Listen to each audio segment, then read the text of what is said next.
For 3,000 years, the Galactic Council had laughed at the stories. Tales of a species so impossibly reckless that they'd throw themselves into black holes just to see what happened. Creatures so stubborn they'd fight wars for centuries over colored pieces of cloth. Beings so insane they'd detonate their own suns to stop an enemy advance. Humans, the old stories called them. Fiction, obviously. No species could be that crazy and survive. Then, the Devourers came. Ancient, unstoppable, consuming entire star systems in their wake. Every military force in the galaxy threw themselves against the cosmic horror and was annihilated within hours. Entire civilizations evacuated to the furthest reaches of space, praying for a miracle that would never come. That's when someone remembered the myths. In desperation, the Council sent out a signal to the coordinates listed in those ancient, ridiculous tales. They expected silence. Static. Maybe a good laugh before the universe ended. Instead, they got an answer that changed everything. This is Admiral Sarah Chun of the Terran Federation. We received your distress call. Don't worry, we specialize in impossible situations. ETA to your position. 3 days. Try not to die before we get there. What followed wasn't just first contact. It was the day the galaxy learned that sometimes the most unbelievable stories are the only ones worth telling. Commander Zektar's primary tentacles trembled as he stared at the tactical display, showing another red marker disappearing from the galactic map. The Kepler defense fleet gone. 3 billion lives, snuffed out in the time it took him to blink his secondary eyelids. That's the 7th system in 4 rotations, whispered Science Officer Villana, her crystalline form flickering with distress patterns. The Devourers are accelerating their consumption rate. The bridge of the Council flagship Eternal Harmony had become a tomb of living beings preparing for death. Representatives from 47 species clustered around holographic displays showing the inexorable advance of darkness across their galaxy. What had started as isolated incidents on the galactic rim had become a wave of annihilation sweeping toward the core worlds. Zektar had commanded fleets for 2 centuries, had seen wars that lasted lifetimes, and conflicts that reshaped entire sectors. Nothing in his experience had prepared him for this. The Devourers weren't just another hostile species. They were a cosmic force of nature, as unstoppable as entropy itself. Status report, he commanded, his voice carrying the authority of someone who refused to show fear even as his world crumbled around him. Admiral Thresh, his carapace scarred from 100 battles, consulted his neural implant. The combined fleets of the Andromedans, Centaurians, and Vegan Alliance engaged the lead elements 12 hours ago. They lasted 7 minutes. The Devourers didn't even slow down. The news hung in the air like a physical weight. Those 3 fleets represented the most advanced military technology in known space. Quantum shields that could deflect supernovas, weapons that could crack planets, ships that moved faster than thought itself. All of it useless against entities that seemed to exist outside the normal laws of physics. "What about the evacuation efforts?" asked Counselor Mgan, her ethereal form pulsing with barely contained panic. "Proceeding as planned," Thresh replied. "But the logistics are impossible. We're talking about relocating trillions of beings across thousands of light years. Even with our fastest ships, we can only move a fraction of the population before the Devourers reach the core worlds." Zektar closed his eyes and felt the weight of command settling on his shoulders like a crushing gravity field. Every decision he made would determine who lived and who died. Every minute they spent in discussion was another system lost to the hungry void. "There has to be something," he muttered. "Some weapon we haven't tried, some strategy we haven't considered." Chief Archaeologist Dr. Inalek looked up from her research console. Her aged features creased with sudden inspiration. "Commander, there might be something. It's probably nothing, but..." At this point, Dr. Inalek, "I'll listen to anything." The elderly Zephyrian manipulated her holographic interface, displaying what appeared to be an ancient star chart overlaid with dense text in a dozen different languages. While researching historical defensive strategies, I came across something interesting in the archive of Forgotten Lore. It's a collection of stories, myths really, dating back nearly 3,000 years. Several officers exchanged glances. This wasn't the time for fairy tales. Dr. Inalek continued, oblivious to their skepticism. The stories all originate from different sectors, different species, but they share common elements. They describe a warrior race from a small blue world in an unremarkable system on the galactic rim. According to the tales, this species possessed an almost supernatural ability to find solutions to impossible problems. Myths, Thresh growled. We need weapons, not bedtime stories. Let her finish, Zektar said quietly. Something in the archaeologist's tone suggested she believed these weren't just stories. The species called themselves humans, Dr. Naelek continued. The accounts describe them as paradoxical beings, simultaneously the most creative and destructive force in the galaxy. They reportedly had a saying, "Hold my beer and watch this." According to the texts, whenever they uttered those words, something impossible was about to happen. She manipulated the display, showing star charts and coordinates. The stories claim they originated from a system designated as Sol 3, approximately 26,000 light-years from here. What's interesting is that multiple independent sources provide identical coordinates. You're suggesting we contact a mythical species based on children's stories? Admiral Thresh's mandibles clicked with derision. What I'm suggesting, Dr. Elek replied firmly, is that we've tried everything else. Our best scientists, our most advanced weapons, our greatest tactical minds, all proven useless against the Devourers. If there's even a remote possibility that these humans exist and possess knowledge we lack, don't we owe it to the galaxy to try? Zektar studied the coordinates floating in the holographic display. The system appeared unremarkable, a single yellow star with several small planets. Long-range sensors showed no signs of advanced civilization, no energy signatures that would indicate a spacefaring species. The stories, he said slowly. What exactly do they say about these humans? Dr. Nalx's form brightened with enthusiasm. The accounts are quite detailed, though often contradictory. They describe a species that survived global disasters that should have destroyed them multiple times. Wars that lasted for years over ideological differences. Environmental catastrophes that they somehow turned into advantages. She pulled up another display showing artistic reconstructions based on the ancient texts. They're described as bipedal mammals, relatively small by galactic standards, but possessed of what the stories call terrifying ingenuity. Apparently, they had a tendency to weaponize everything they encountered. One account describes them turning their own star into a weapon. Impossible, muttered Science Officer Villana. No species would risk stellar manipulation on that scale. The stories also mention something called the human factor, Dr. Alek continued. A mysterious quality that allowed them to succeed in situations where failure seemed mathematically certain. According to the texts, they specialized in what they termed impossible victories. The bridge fell silent as the implications sank in. Around them, the Galactic Defense Network continued its futile attempts to slow the Devourer advance. Every few minutes, another system vanished from their sensors. "Commander," Communications Officer Tvar announced, his melodic voice cutting through the contemplation. "We're receiving priority signals from 17 evacuation fleets. They're requesting immediate assistance. The civilian populations are beginning to panic." Zektar felt the familiar weight of impossible choices.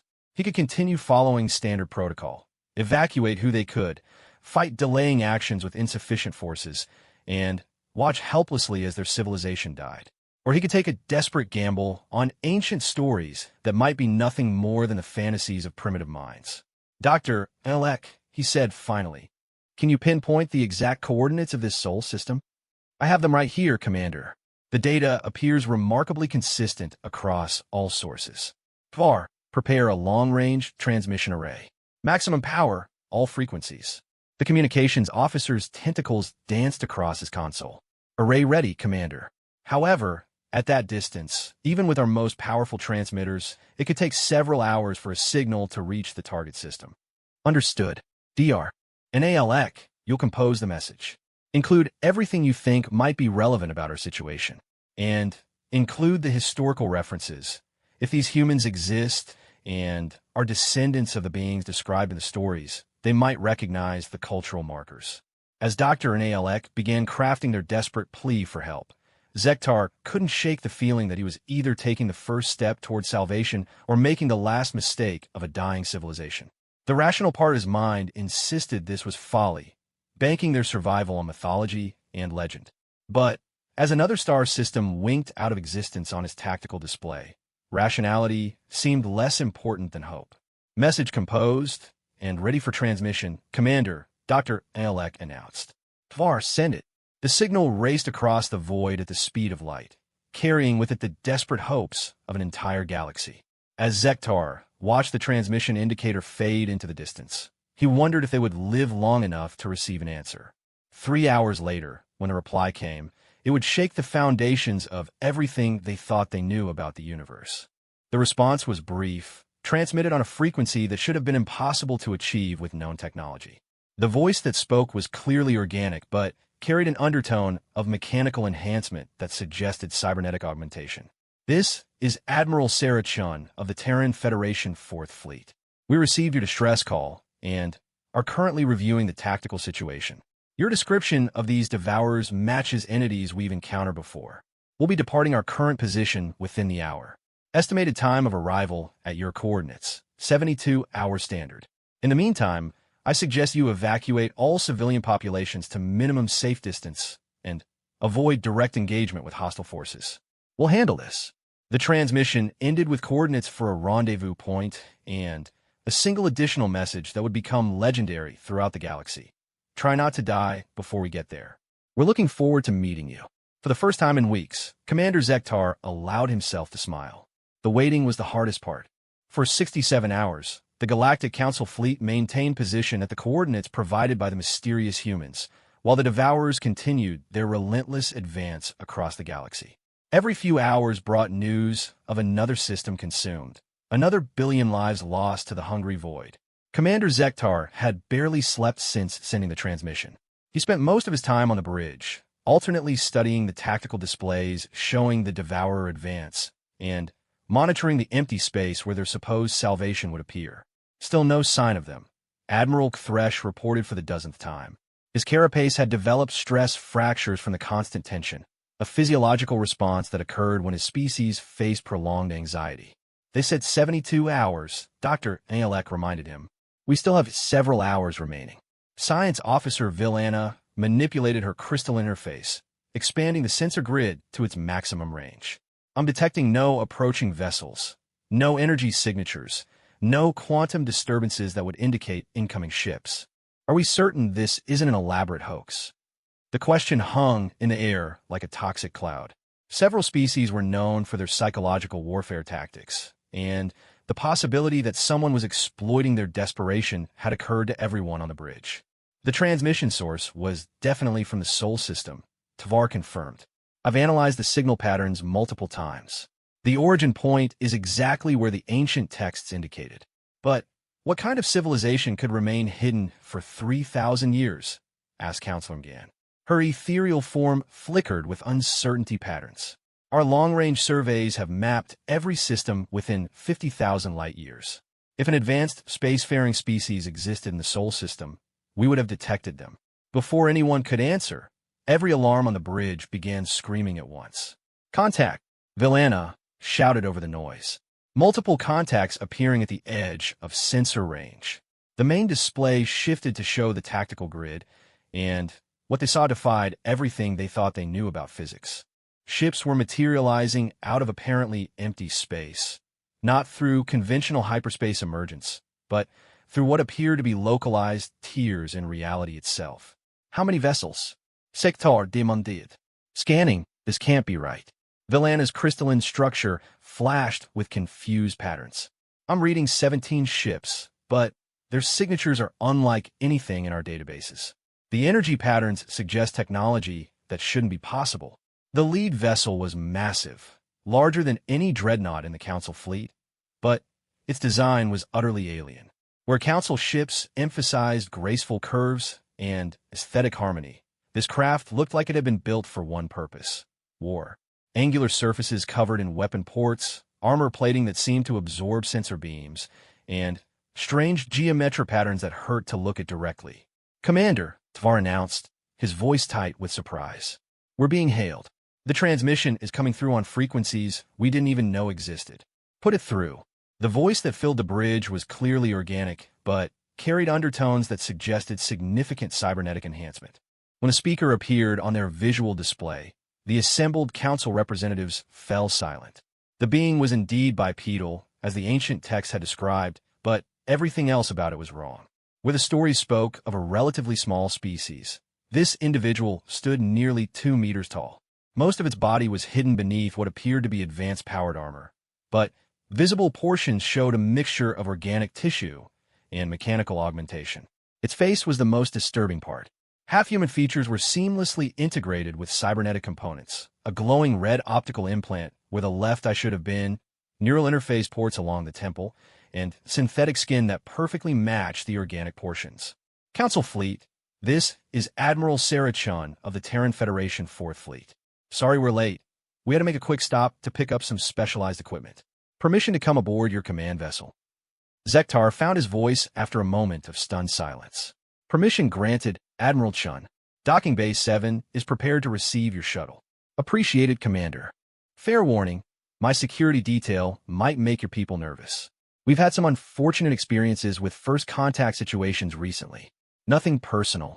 The transmission ended, leaving the bridge in shocked silence. They're real, Dr. Inalek whispered. After 3,000 years, they're actually real. 20 minutes later, the human shuttle arrived. It was unlike any spacecraft in the Council databases, a sleek, predatory-looking craft that moved with disturbing silence through space. When it landed in the docking bay, automated systems immediately detected unusual energy signatures. The shuttle is emitting some kind of field that's interfering with our sensors, Security Chief Koltar reported.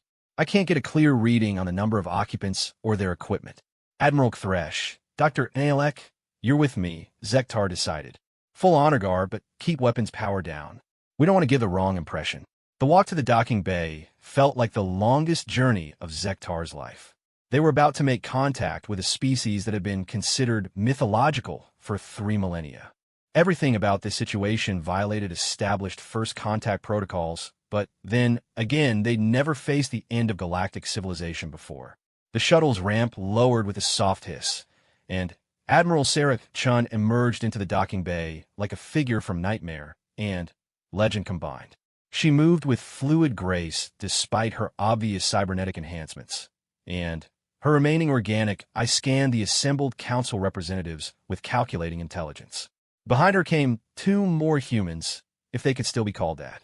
Both were even more heavily modified than their leader. One appeared to be more machine than flesh, while the other had skin that shimmered with what looked like living metal patterns. Commander Zektar, I presume, Admiral Chin said, extending a hand in what appeared to be a greeting gesture. Her voice carried the same mechanical undertones they'd heard in the transmission, but there was warmth beneath the artificial harmonics. Zektar extended one of his tentacles to touch the offered hand, hoping he was interpreting the gesture correctly. The contact was brief, but somehow reassuring. Despite her modifications, there was still something fundamentally alive about the human admiral. Admiral Chun, on behalf of the Galactic Council, welcome aboard the Eternal Harmony. Though I must admit, your arrival raises many questions.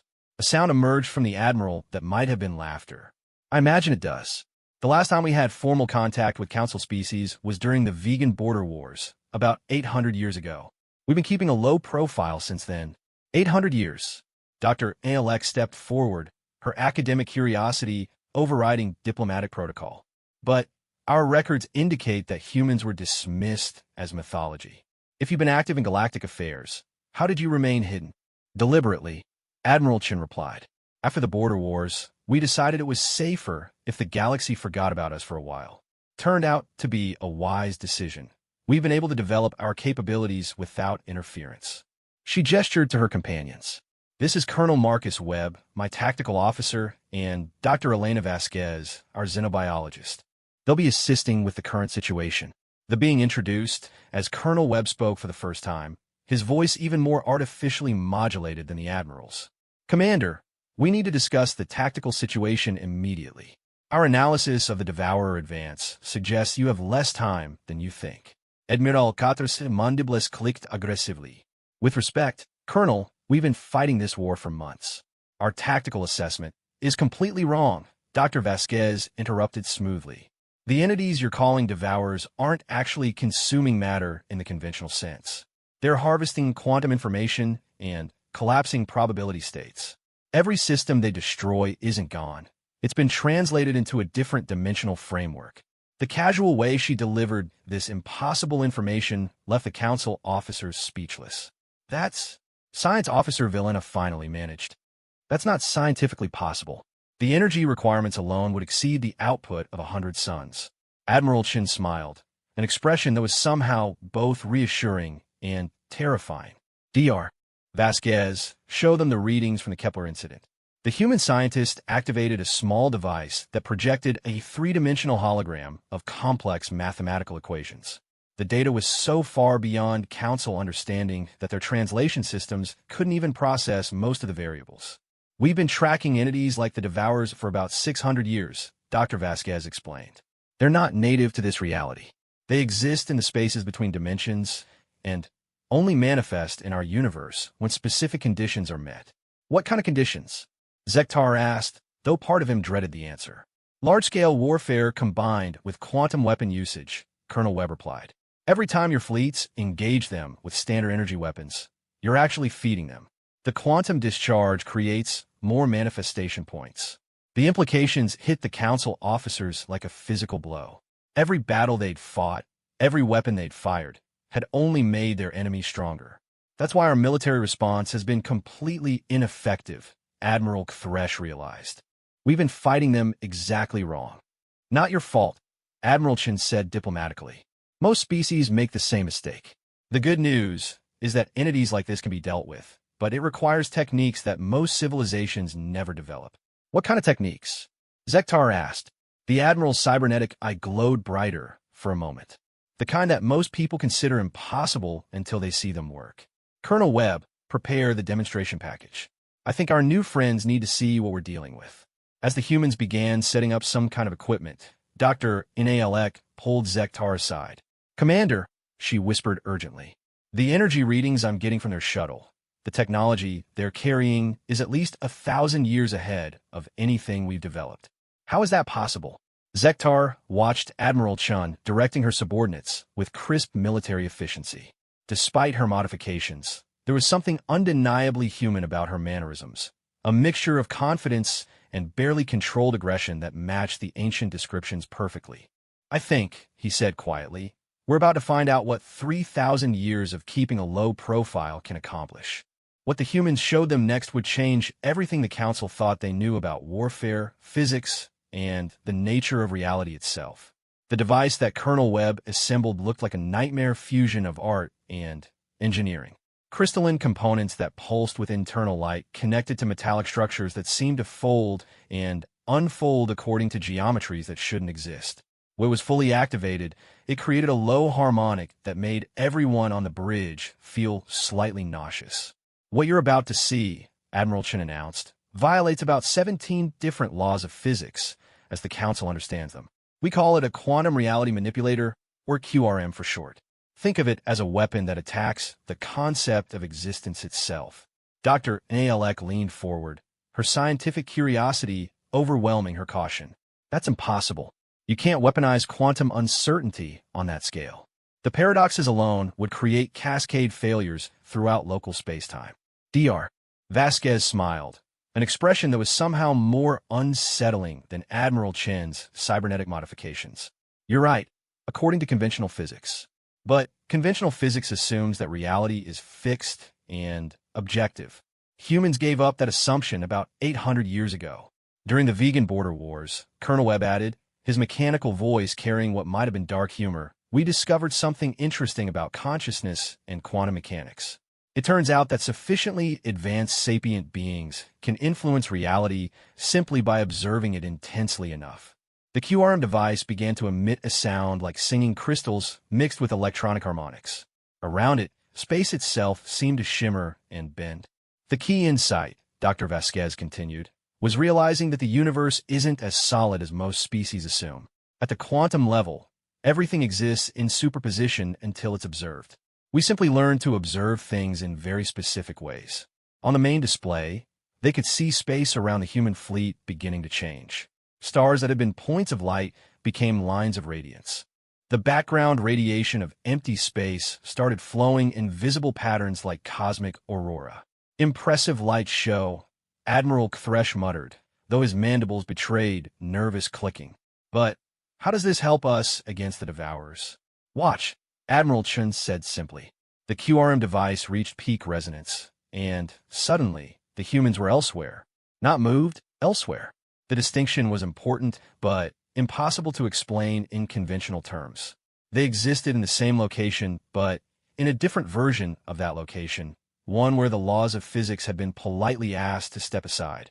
Through the viewports, the Council officers could see the human fleet engaging in combat with enemies that weren't there. Or rather, enemies that existed in a state of quantum uncertainty until the humans decided they needed to be fought. The Devourers, Dr. Vasquez explained while watching her colleagues battle creatures made of living darkness, exist primarily in what we call the probability space. They're potential entities that become actual when certain conditions are met. Our strategy is to meet them on their own terms. The battle was unlike anything in Council military doctrine. Human ships phased in and out of visible existence, attacking from angles that didn't exist in three-dimensional space. Their weapons fired coherent impossibility, beams of concentrated paradox that unmade their targets by forcing them to confront logical contradictions. One human destroyer appeared to fire its main weapons backward through time, creating effect-before-cause scenarios that deleted entire squadrons of devourer entities before they could manifest. Another vessel split itself into 7 different probability states, each one attacking from a different potential timeline simultaneously. "This is madness," Science Officer Villena whispered. "They're treating causality like a suggestion." "Pretty much," Colonel Webb agreed cheerfully. "Turns out that once you stop insisting that things have to make sense, you can accomplish quite a lot." The demonstration lasted exactly 13 minutes and 47 seconds. When it ended, a section of space that had been crawling with interdimensional predators was completely empty. Not destroyed, emptied. As if the Devourers had never existed in that location to begin with. Temporal paradox resolution. Dr. Vasquez explained to the stunned Council representatives. "We convinced the universe that this particular group of Devourers had never entered our reality. Side effect is that any damage they caused in this sector over the past few weeks has been retroactively undone. On their long-range sensors, 3-star systems that had been consumed just days earlier suddenly reappeared, complete with intact planetary civilizations who had no memory of being destroyed. Commander Zektar felt his worldview crumbling and rebuilding itself in real time. You can undo destruction, resurrect entire systems. Within certain parameters, Admiral Chen replied. The farther back you go, the more energy it requires. And there are some things that can't be undone. Free will paradoxes, mostly. But for simple matter-energy destruction? Yeah, that's reversible if you know the right techniques." The bridge fell silent, except for the soft humming of various alien breathing apparatuses. Finally, Dr. Inalek voiced what everyone was thinking. "How many of these devourer incursions have you dealt with before?" "This will be our 14th, Colonel Webb replied matter-of-factly. "They show up every few centuries when galactic warfare reaches a certain threshold. We've gotten pretty good at handling them." 14th. Admiral Thresh's voice cracked. "You mean this has happened before?" "Oh yes," Dr. Vasquez said, pulling up historical data on her portable display. "The first recorded incursion was about 2,500 years ago. Nearly wiped out the Centaurian Empire before we figured out how to fight them effectively. There have been 13 more since then, roughly every 2 to 3 centuries. But why haven't you warned anyone?" Sektar demanded. "Why let civilizations suffer through these attacks without preparation?" Admiral Chen's expression grew somber. "Because every time we try to share this technology, the receiving species has used it for conquest. Turns out that weapons capable of rewriting reality are too tempting for most civilizations to use responsibly." She gestured to her cybernetic modifications. "These aren't military enhancements, Commander. They're safety controls. Each human who operates quantum reality manipulation technology has built-in limiters to prevent misuse. We learned that lesson the hard way." "What happened?" Dr. Alek asked, though her tone suggested she dreaded the answer. "Civil war," Colonel Webb replied simply. "About 900 years ago, before we developed the control protocols, 2 human factions got into a disagreement over territorial expansion. The conflict lasted approximately 4 minutes and resulted in the complete destruction of 17 solar systems and the creation of a pocket dimension where time flows backward. The casual way he delivered this information made it somehow more horrifying. That's when we decided isolation was the better policy, Admiral Chen continued.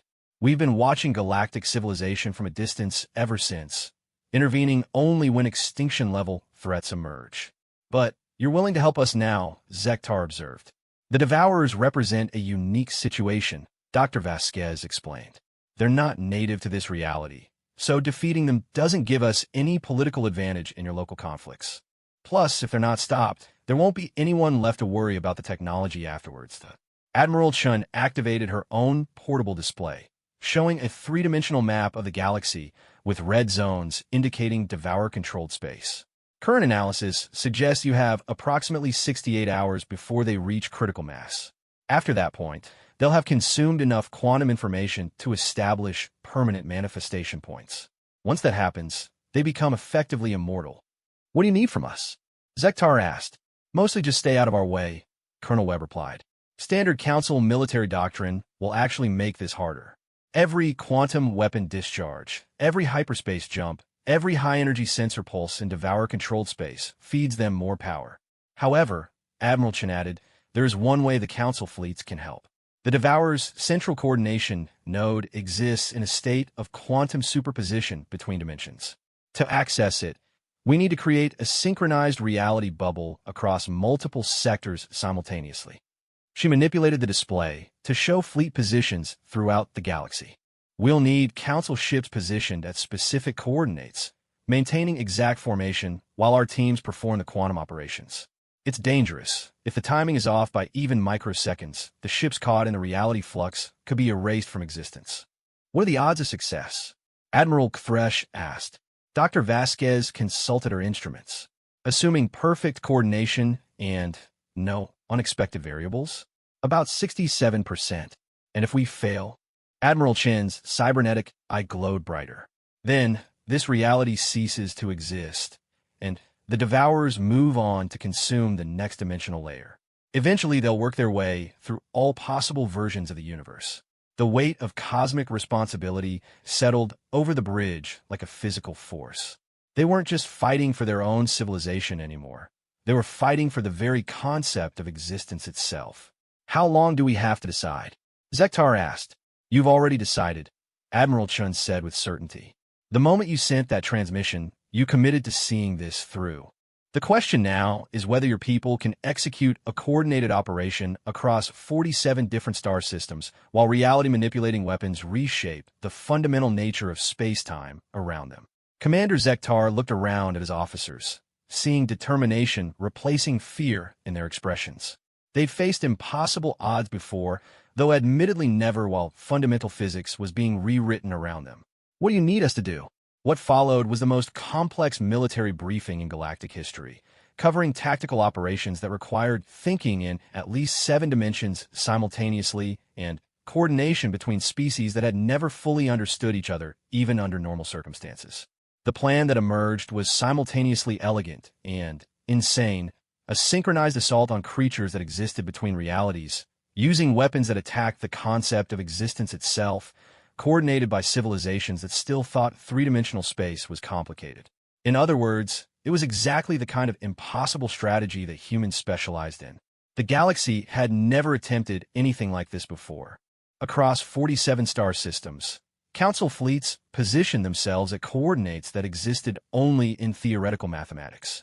Each ship's crew had to maintain perfect mental discipline while reality bent and twisted around them, because the slightest deviation in observation could cause their vessel to slip into a dimension where they'd never existed.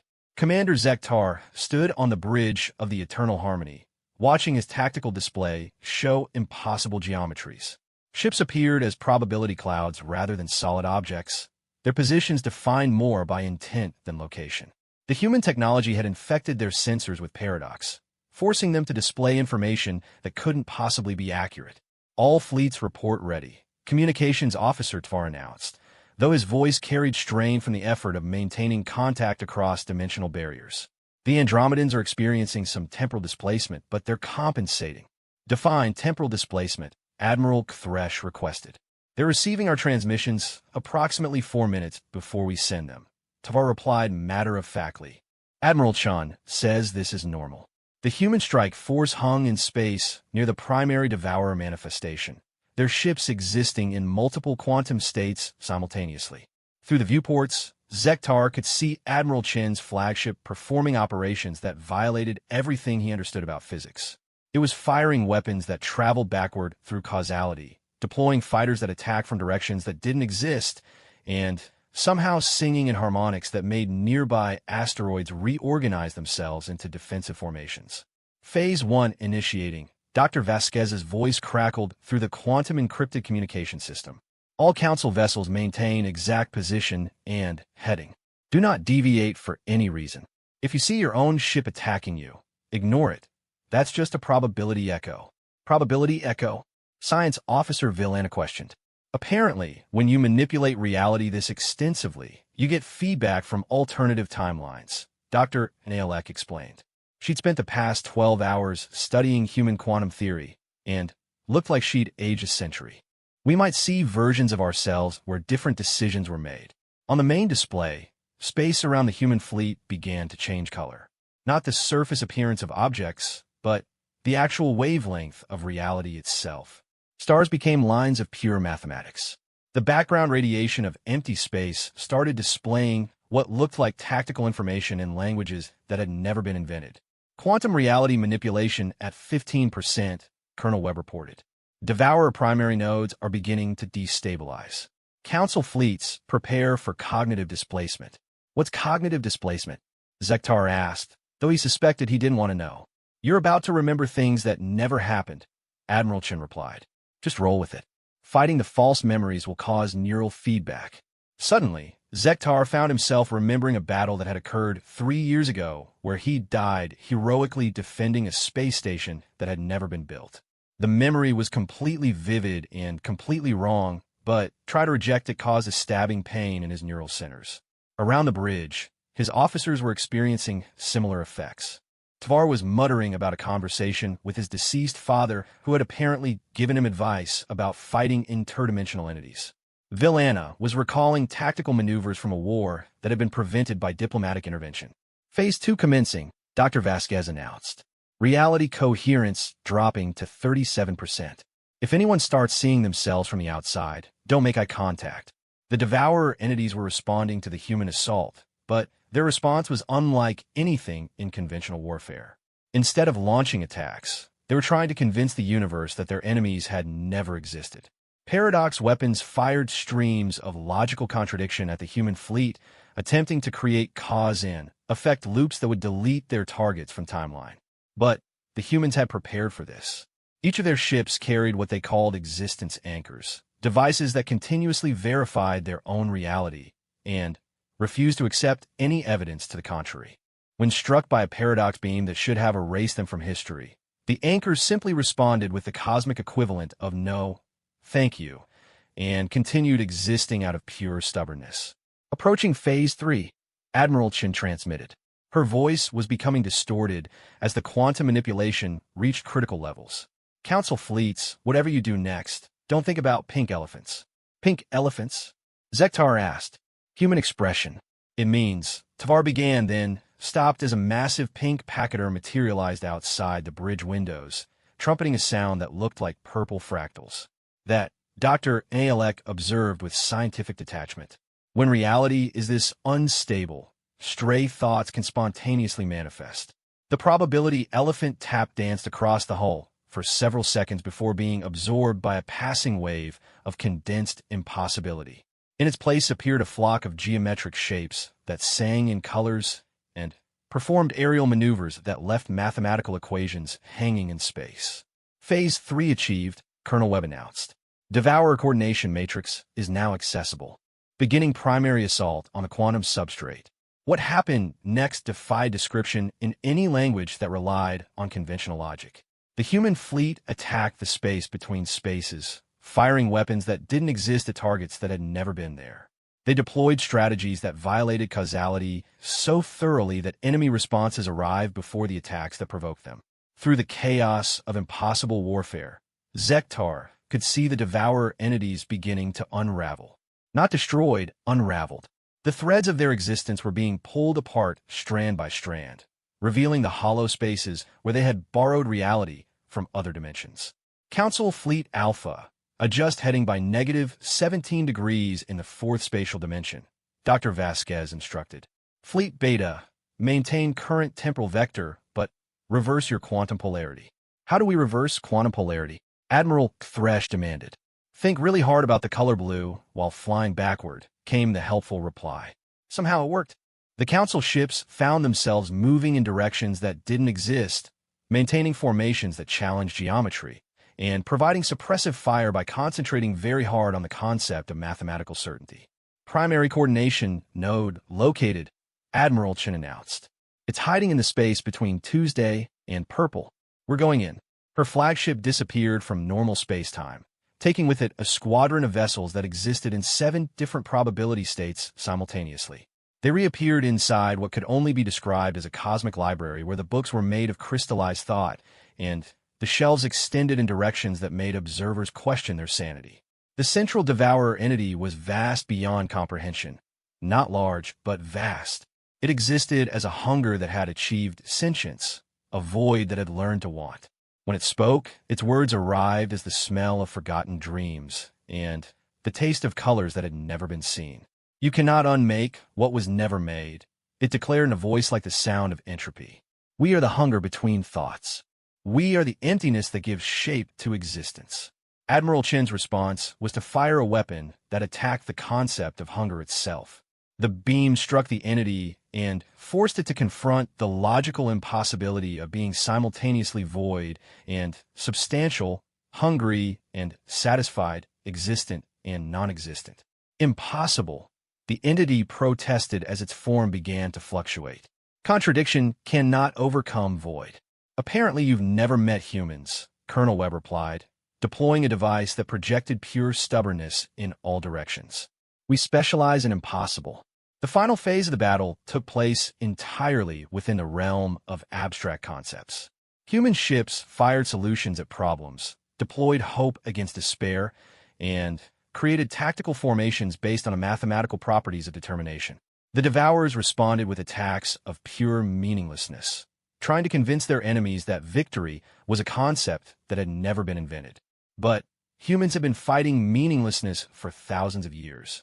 They developed weapons specifically designed to create purpose where none existed, to find meaning in chaos, and to impose narrative structure on random events.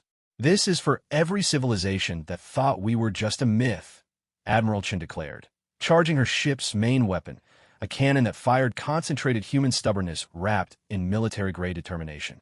The beams struck the central entity and began the process that would later be known as aggressive existence enforcement.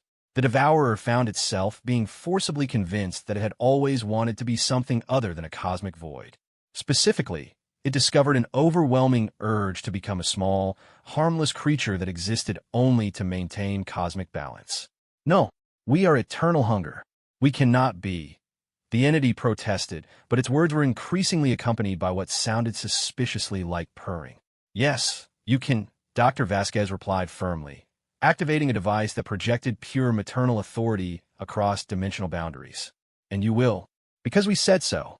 The transformation was gradual, but inevitable. The cosmic horror that had consumed star systems began shrinking, its malevolent intelligence being overwritten by an instinct to curl up in warm places and occasionally groom itself. Its terrifying pronouncements became increasingly interspersed with what could only be described as mewing. Within 30 minutes, the entity that had threatened galactic extinction had been transformed into something that looked like a cross between a nebula and a very large, very confused cat. Transformation complete, Colonel Webb announced. The Devourer Coordination Node has been converted to a Class 7 Cosmic Pet. It should spend the next few million years maintaining stellar formation patterns and occasionally knocking asteroids out of orbit for no apparent reason. Across the galaxy, the remaining Devourer entities suddenly found themselves without central coordination, deprived of their quantum substrate connection. They simply forgot how to exist and quietly faded away, leaving behind only faintly glowing patches of space that smelled like vanilla for reasons no one could explain. All Council fleets report Devourer contact lost, Tvar announced, his voice filled with amazement. Sensor readings show normal spacetime, resuming throughout all affected sectors. Commander Zektar looked around his bridge, where his officers were slowly recovering from their journey through the impossible. The tactical displays were showing normal three-dimensional space again, though several screens were still displaying information in colors that wouldn't exist for another few thousand years. Admiral Chun. He transmitted to the human fleet.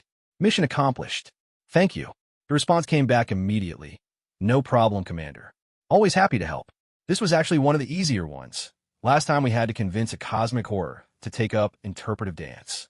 That took weeks. As the human fleet prepared to depart, returning to whatever hidden dimension they used for home, Dr. Inalek approached Zektar with a question that had been bothering her throughout the entire operation. Commander, I've been thinking about the ancient stories. The ones that described humans as myth. What if they weren't myths at all? What if they were warnings? Zektar considered this as he watched Admiral Chen's flagship preparing for dimensional translation. The stories had described a species so impossibly reckless that they'd fight wars for centuries over ideology, so stubborn they'd detonate stars to stop enemies, so insane they'd weaponize anything they encountered. Looking at what he'd just witnessed, he was beginning to think those descriptions might have been understating the case. Perhaps, he replied. But, if so, they're warnings about our guardian angels. 6 months after the Devourer War, as historians were already calling it, the galaxy was still trying to understand what had happened. The official reports described a successful joint operation between Council forces and an unknown allied species. The classified reports told a story that most governments decided was too dangerous to be believed. Commander Zektar, recently promoted to Admiral in recognition of his role in First Contact, stood in the Council chambers on Galactic Central, addressing an assembly that represented every major civilization in known space. The debate had been raging for days, and no one could agree on what the appropriate response should be. The question before us, Councilor Gan was saying, her ethereal form pulsing with agitated patterns, is whether we should attempt to maintain contact with this human species. Their capabilities represent both an unprecedented opportunity and an existential threat. They saved us, Admiral Thresh pointed out, his mandibles clicking with emphasis. Without their intervention, we would all be dead. That should count for something. They also demonstrated the ability to rewrite reality itself, Senator Valesh of the Centaurian Republic countered. A species with that kind of power could decide to remake the galaxy according to their own preferences. How do we know they won't? Zektar had been listening to variations of this argument for months.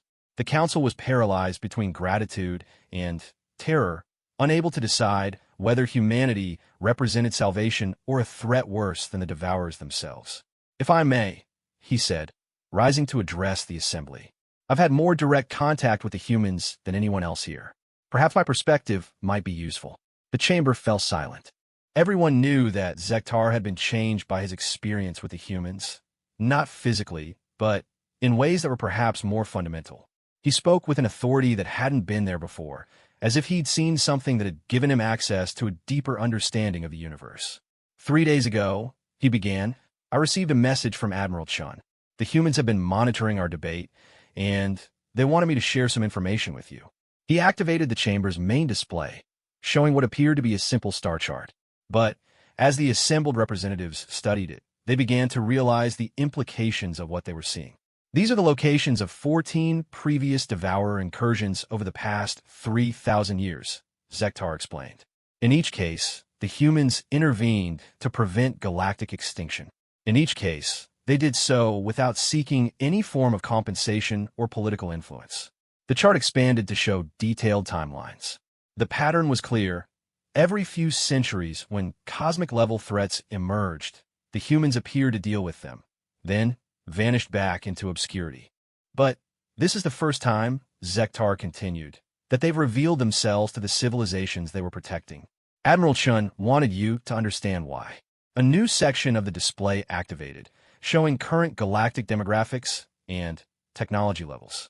The data painted a sobering picture of civilizations that had become increasingly dependent on established technology, increasingly risk-averse in their approach to scientific advancement.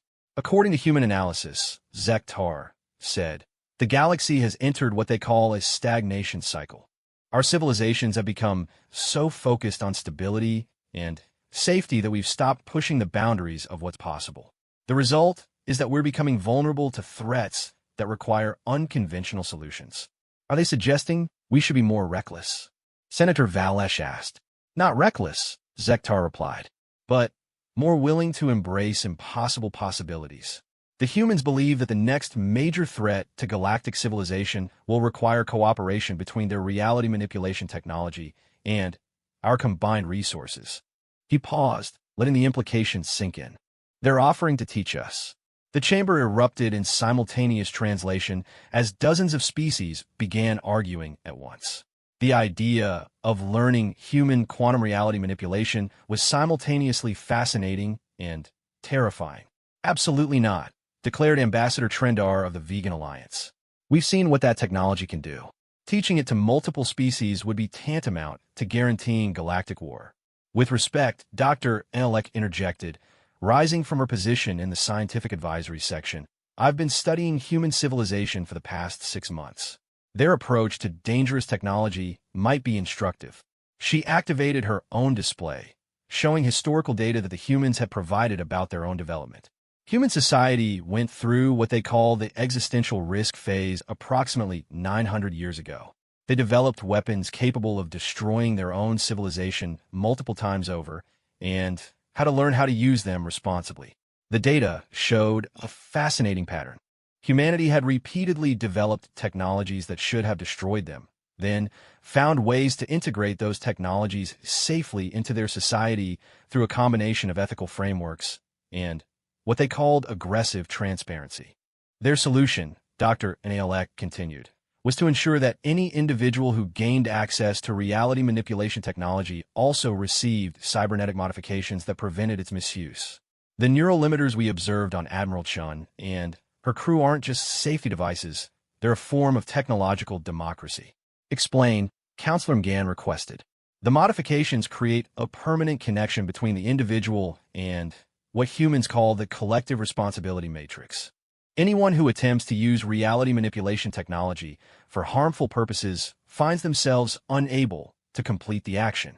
Their own enhanced neural systems prevent them from causing unjustified harm. Admiral Thresh leaned forward with interest. You're saying they found a way to make absolute power absolutely safe? Not safe, Dr. Aelek corrected. Responsible.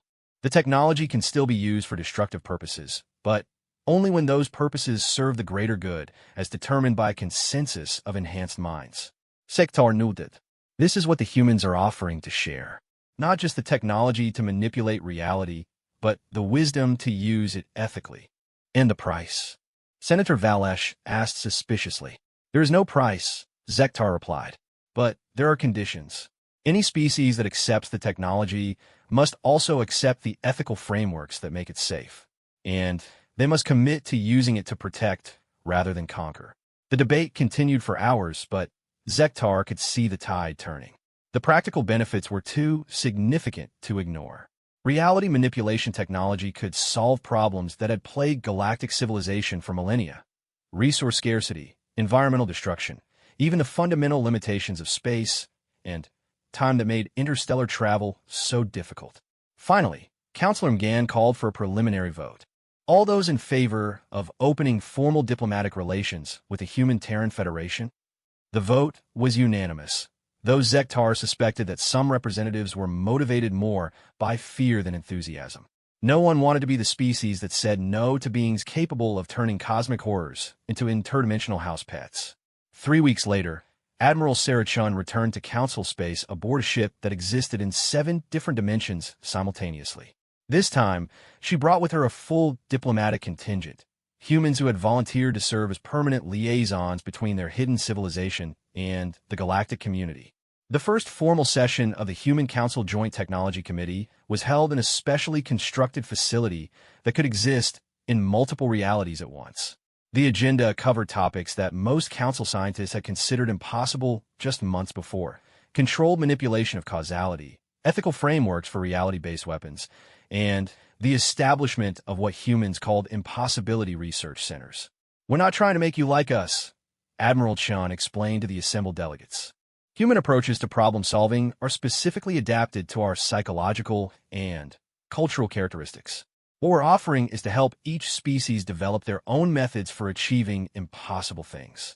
Dr. Vasquez activated a presentation that showed projected technological development paths for different council species. Each path was uniquely suited to that species' strengths and limitations, but all led to capabilities that had previously existed only in theoretical mathematics.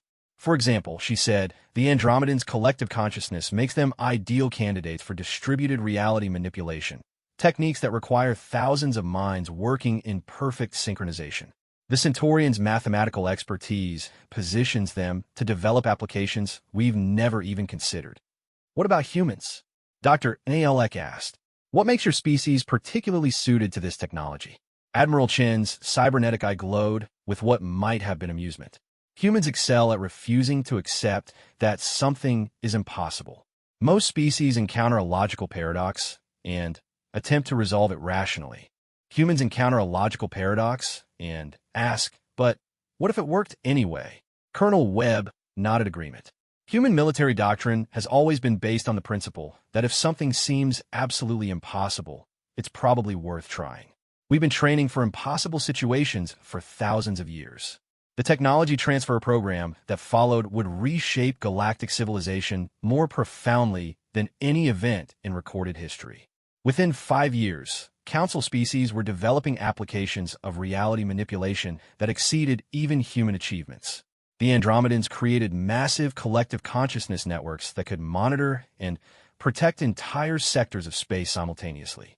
The Centaurians developed mathematical frameworks that allowed precise control over probability itself. Even species that had been considered technologically backward found unique applications for impossible science.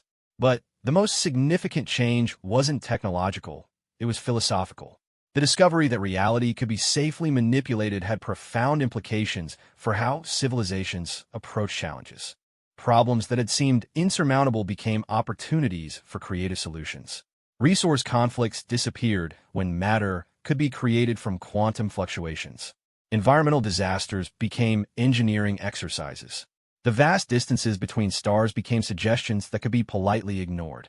Zektar, now serving as the first director of Impossible Solutions for the Galactic Council, often found himself reflecting on how dramatically everything had changed. His office existed in a space that was technically inside a black hole, but remained perfectly comfortable due to what the humans called aggressive physics denial. The latest report on his desk concerned a new threat that had been detected at the edge of galactic space. Entities that fed on hope itself and left entire civilizations in states of cosmic depression. 6 months ago, such a threat would have been considered an extinction-level crisis. Now it was simply Tuesday. He activated his communication system and sent a message to the Joint Response Team. New impossible situation detected. Standard impossible solutions may not apply. Please prepare for maximum impossibility deployment. The response came back immediately from Admiral Chun, now serving as Director of Cosmic Problem Solving. Roger that, Director. Team is gearing up for Operation Aggressive Optimism. ETA for Hope Restoration is 6 hours. We'll handle the Despair Eaters. You handle the paperwork. Zektar smiled as he began composing his report for the Council.